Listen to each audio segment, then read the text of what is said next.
আমার 6 ভাই বোনের মধ্যে সবচেয়ে ছোট ছিল শরীফ ওসমান হাদি। আজকের তার লাশ আমার কাঁধে বহন করতে হচ্ছে। فأعوذ بالله من الشيطان الرجيم بسم الله الرحمن الرحيم كل نفس ذائقة الموت صدق الله العظيم। সম্মানিত হাজিরিন, আজকের এই লক্ষ লক্ষ তৌহিদি জনতা, আপনারা হাজির হয়েছেন আমার কলিজার টুকরা ছোট ভাই শহীদ শরীফ ওসমান হাদির জানাজার নামাজে অংশগ্রহণ করার জন্য। সম্মানিত হাজিরিন, আপনারা জানেন শহীদ ওসমান হাদি তিনি স্বাধীনতার সার্বভৌমত্ব রক্ষার জন্য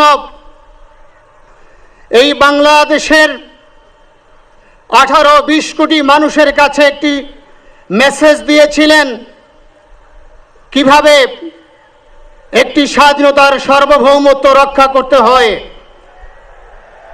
আজকের বড় পরিতাপের বিষয়, আমার বলার মতো কোনো অবস্থা নেই।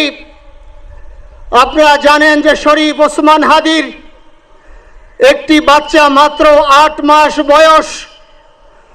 ওর বাচ্চা যখন জন্ম হয়েছে আমাকে বলেছেন, ভাই আমার বাচ্চার জন্য একটি নাম নির্বাচন করেন, যেই নামের মধ্যে বিপ্লবী চেতনা থাকবে। আমার সন্তানের জন্য একটি নাম নির্বাচন করেন, যেই নামটা সাহসিকতার পরিচয় বহন করবে। আমি অনেক যাচাই বাছাই করে ওর সন্তানের নাম দিয়েছিলাম ফিরিনাস, বিপ্লবী এবং সাহসী।